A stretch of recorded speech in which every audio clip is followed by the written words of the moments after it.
Hi again, everybody. I'm going to go into my Paul McCartney vinyl, what I have up to this date. I want to start by saying I don't have the original McCartney album yet, and the reason for that is I just have yet to locate a copy that I really think is really nice and crisp. I tend to wait till I find a really sharp copy. And it's funny, I've been to a couple of record stores and they've actually let me look into their overstock section, in the cabinets. And sometimes they have 97 copies of McCartney, but all of them are either scuffed up or the black parts look all white and smushy. So I kind of wait. But for now, we'll start with Ram, the original copy from 1971, which is a good time to show this right away because McCartney just released his new 2012 version of Ram. I have the mono vinyl, but I haven't gotten any of the CD versions yet or the deluxe set with the book.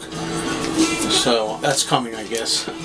We have Wings Wildlife, which is an underrated album in my opinion. You know, takes time to get into it, but it's pretty cool. Red Rose Speedway.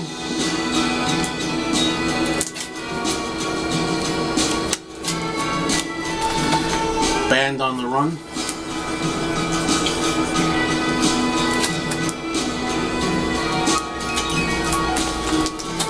Venus and Mars, another one of those albums in the shrink that has the Corvette sticker where I used to shop back in the day. Corvette's is no longer there, but nice to have it, one of these albums. Try to get a lot of them like that. I'm finding a lot of them with old stores, Abraham and Strauss, Corvettes. Here's Wings at the Speed of Sound from 1976.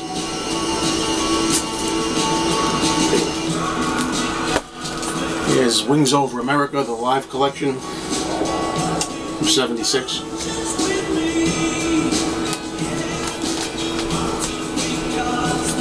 London Town.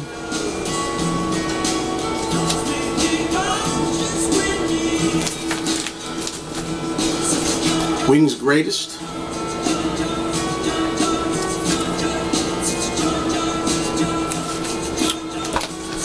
Here's an original copy I had from 1979 of Back to the Egg. This is one that I didn't sell when I sold all my records way back when. And the reason is because it has a Lawrence Juber autograph that I got from him in 1982. This is a guitarist at the time for Wings. I don't know if you can see that one. It's a little, it's hard to see over the net. So it had sentimental value, so I never partied with it. This is a 12-inch single for Good Night Tonight, and the B-side, Daytime Nighttime Suffering, is very good.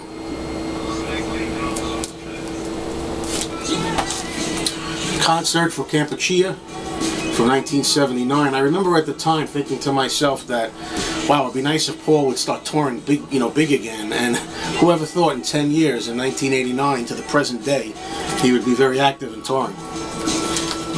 I just went to see Paul in 2011 and I was able to take my 20-year-old nephew, who's a huge Beatles fan.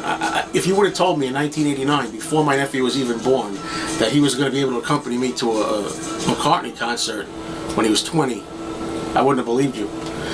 Here's McCartney 2. A lot of people don't like this album. I think it's underrated again.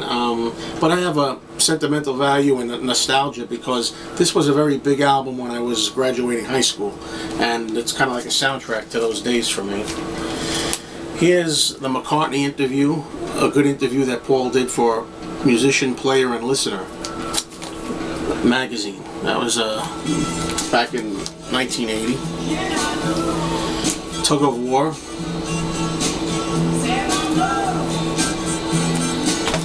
Here's a Ebony and Ivory single, 12-inch. The back of it has Paul's handwritten lyrics, which is nice.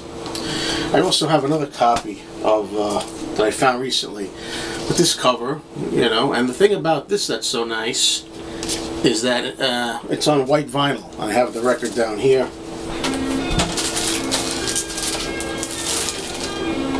It's very nice. Yeah, I don't have much colored vinyl at this point. I'm trying to work my way back to getting, a good amount of it. Here's Pipes of Peace, 1983.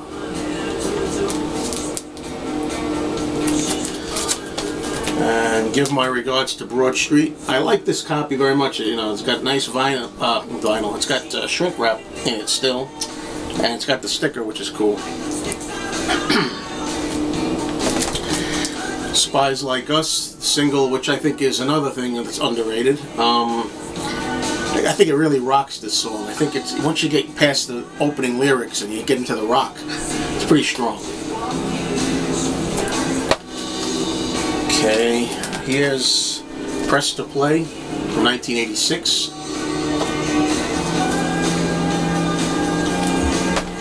Here's a single, Once Upon a Long Ago, and Back on My Feet, which is a really good song.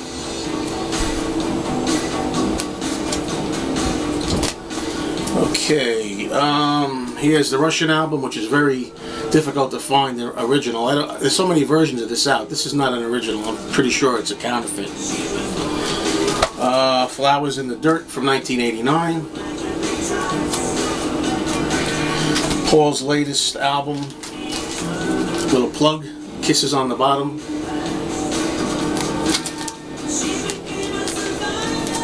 And here's Paul live at the Amoeba Record Store. Well, that's it for now. I have to rush. Running out of time. We'll continue with George Harrison.